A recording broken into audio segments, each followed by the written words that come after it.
The desert stretched endlessly in every direction, a sea of amber sand and scrub brush that seemed to swallow the horizon whole.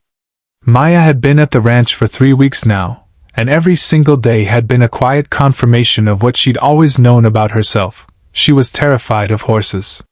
It wasn't a reasonable fear, she understood that.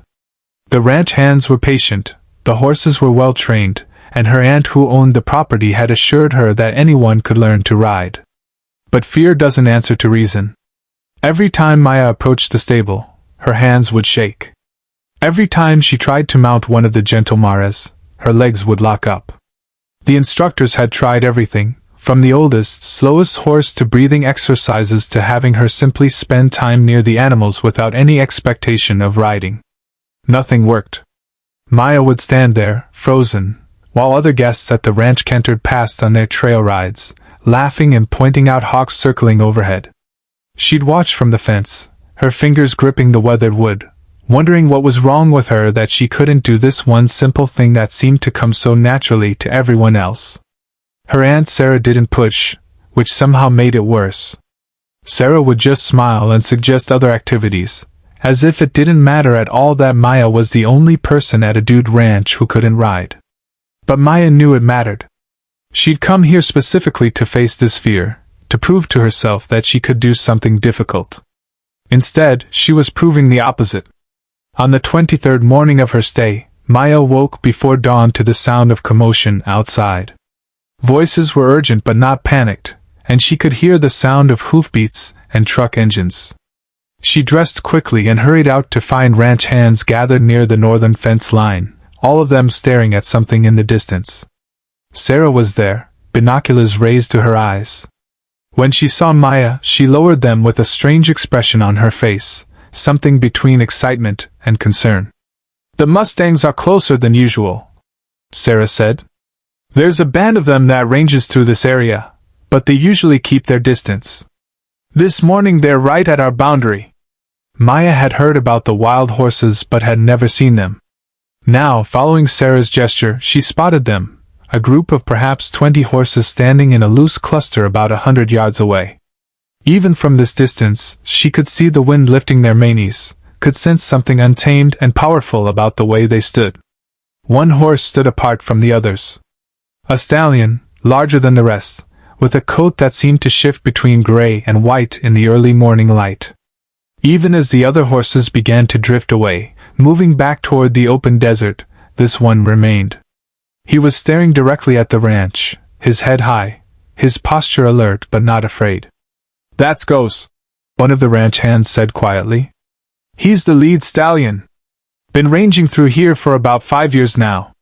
Nobody's ever gotten within 50 feet of him." As if he'd heard his name spoken, the stallion tossed his head and took several steps forward. Then several more. The ranch hands exchanged glances, and Maya felt her aunt's hand on her shoulder. The horse kept coming. He moved with absolute confidence, each step deliberate, until he stood just on the other side of the fence. This close, Maya could see that he was magnificent, all lean muscle and wild grace.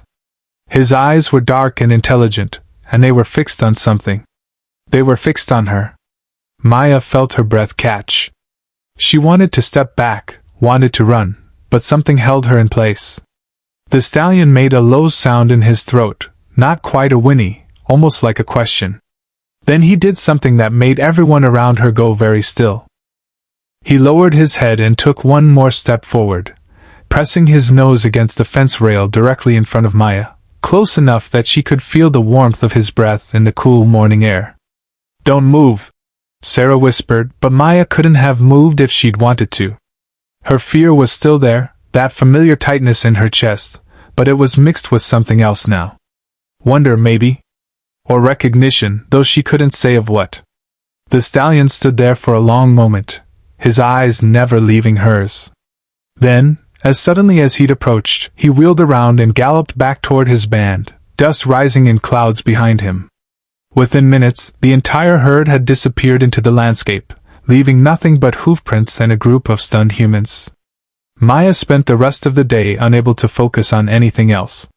The image of the stallion was burned into her mind, the power in his movements, the intelligence in his eyes, the strange sense she'd had that he'd come looking for something specific and had found it.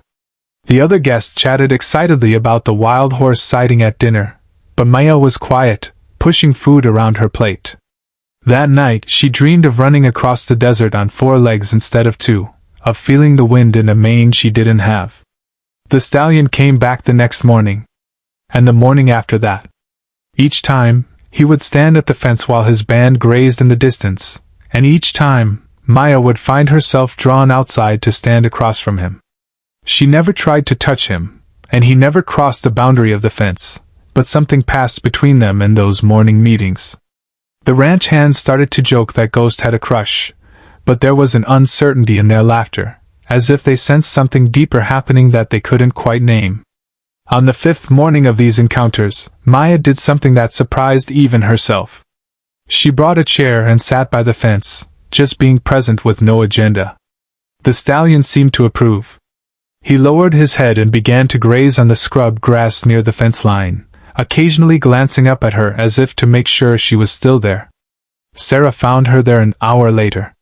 "Maya, honey, can I talk to you about something?" Maya nodded, not taking her eyes off the horse. "I've been thinking," Sarah began carefully. "Your fear of horses, it's real and it's valid.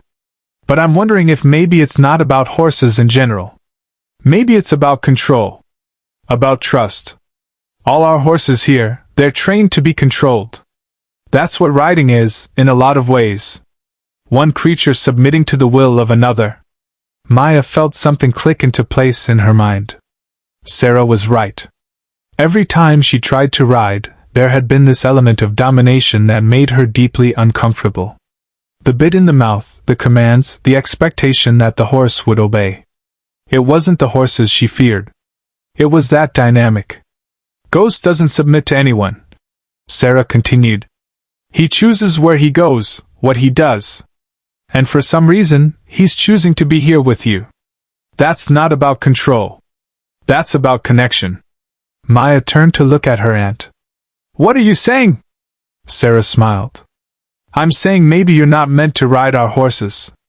Maybe you're meant to understand his kind." Over the following weeks, something extraordinary unfolded. Maya began spending hours each day at the fence line, and the stallion began spending hours there with her. She talked to him, telling him things she'd never told anyone, about her fear, about her sense of being different, about feeling like she didn't fit into the world everyone else seemed to navigate so easily. The horse listened with his dark, knowing eyes, and sometimes he would make soft sounds that felt like responses. Then one morning, Maya arrived at the fence to find the gate standing open. She looked around, confused, and saw Sarah watching from the porch with an encouraging nod. Maya's heart hammered as she stepped through the gate into the open land beyond. The stallion was there, as always, but now there was no barrier between them. He took a step toward her, and another, until he was close enough to touch. Maya lifted her hand slowly, giving him every opportunity to move away, but he didn't. Her fingers made contact with his neck, and the warmth and solidness of him was overwhelming. She felt tears streaming down her face without quite knowing why. The horse leaned into her touch, and Maya leaned back against him, her fear dissolving into something else entirely. Not courage, exactly, but acceptance. Trust. She didn't ride him that day, or the next, or even that month. But she walked beside him. She ran with him along the fence line, laughing as he matched his pace to hers. She sat in the dust while he grazed, and sometimes he would come to stand beside her, his presence a comfort and a connection she'd never expected to find. When Maya finally did ride, it wasn't because anyone told her to or because she forced herself to overcome her fear. It was because one morning, as she stood beside the stallion with her hand on his shoulder, he took several steps forward and then paused, looking back at her with clear invitation in his eyes. She understood what he was offering, and this time, with this horse, it wasn't about control or submission. It was about partnership. She climbed onto his back with trembling hands, and he stood perfectly still until she was settled. Then, without any guidance from her, he began to walk. Maya gripped his mane, not to control him but to hold on, as the wild stallion carried her across the desert floor. They moved together through the morning light, horse and rider, both of them choosing this, both of them free, and for the first time in her life, Maya understood what it meant to truly fly.